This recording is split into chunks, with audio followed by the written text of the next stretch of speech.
इस वीडियो में हम जानेंगे 5 ऐसी इंग्लिश फ्रेजेस के बारे में जो आप अपनी डेली इंग्लिश कन्वर्सेशन में यूज़ कर सकते हैं और अपनी कम्युनिकेशन स्किल्स को प्रो बना सकते हैं। तो शुरू करते हैं इस वीडियो को। Here we go. पहली इंग्लिश फ्रेज है ईजियर सेड देन डन। इसका मतलब है कहना आसान है पर करना मुश्किल। इस लाइन का आपने कई बार हिंदी में यूज़ किया होगा, लेकिन अगर आपको इंग्लिश में इसका यूज़ करना है तो इसे कहेंगे ईजियर सेड देन डन। आइए देखते हैं इन्हें सेंटेंसेस में कैसे यूज़ करते हैं। पहला सेंटेंस है बोर्ड एग्जाम्स में 95% लाना कहना आसान है पर करना मुश्किल। Scoring 95% in board exams is easier said than done. Next sentence है देश को विकसित करना कहने में आसान है पर करना मुश्किल। Developing a country is easier said than done. या फिर आप इसे कह सकते हैं it is easier said than done to develop a country.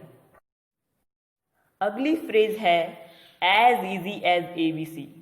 इसका मतलब है बाएं हाथ का खेल। बाएं हाथ का खेल इस लाइन का आप तब यूज करते हैं जब आपके लिए कोई काम बहुत आसान हो। इंग्लिश में आप इसे कह सकते हैं एज इजी एज ABC।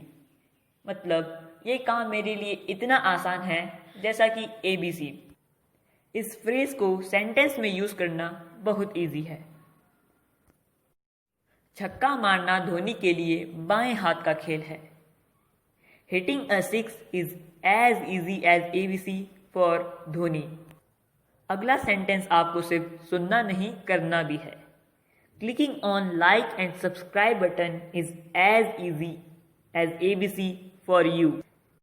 यानी कि लाइक और सब्सक्राइब बटन पर क्लिक करना आपके लिए बाएं हाथ का खेल है।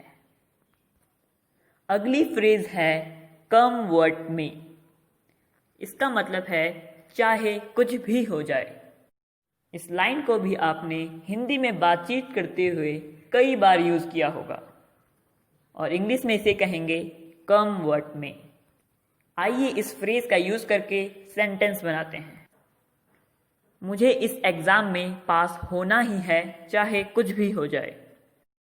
आई have to pass the exam come what may.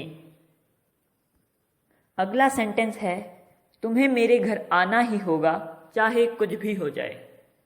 You will have to come my home come what may. चलिए अगली फ्रेज की ओर बढ़ते हैं।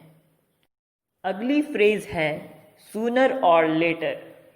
इसका मतलब क्या हुआ? इसका मतलब है आज नहीं तो कल या फिर कभी ना कभी।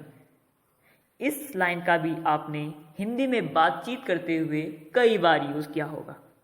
इसे इंग्लिश में कहेंगे सूनर और लेटर। इस फ्रेज से सेंटेंस बनाना बड़ा सिंपल है। आइए देखते हैं। आज नहीं तो कल भारत एक विकसित देश बन जाएगा। Sooner or later India will be a developed nation. आज नहीं तो कल तुम्हें यहां आना ही होगा। You will have to come here sooner or letter.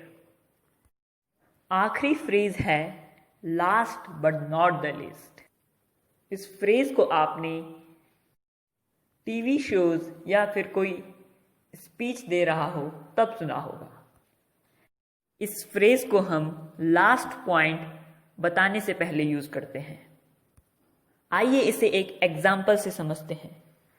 किसी लड़की से पूछा गया कि उसे कैसा हस्बैंड चाहिए, तो उसने कहा he should be handsome, he should be rich and last but not the least he should be caring.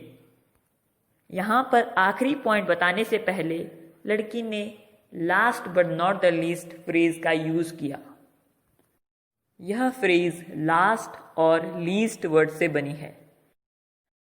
Last का मतलब है आखिरी और लीस्ट यहाँ शो करता है इम्पोर्टेंस और वैल्यू को। यानी कि आखिरी पॉइंट लास्ट में तो बताया जा रहा है पर उसकी इम्पोर्टेंस बाकी पॉइंट से कम नहीं है। यह फ्रेज इसलिए बनी क्योंकि आमतौर पर हम इम्पॉर्टेंट चीज़ों का जिक्र पहले कर देते हैं। तो अगर आप अपने आखिरी पॉइंट को बताने से पहले इस फ्रेज़ का यूज़ करते हैं तो ऑडियंस को लगेगा कि लास्ट पॉइंट भी इम्पॉर्टेंट है। सो गाइस, कैसी लगी आपको ये वीडियो? अगर वीडियो अच्छी लगी तो लाइक कीजिए, वीडियो पे कमेंट कीजिए, शेयर कीजिए और last but not the least मेरे चैनल को सब्सक्राइब कीजिए। Thank you.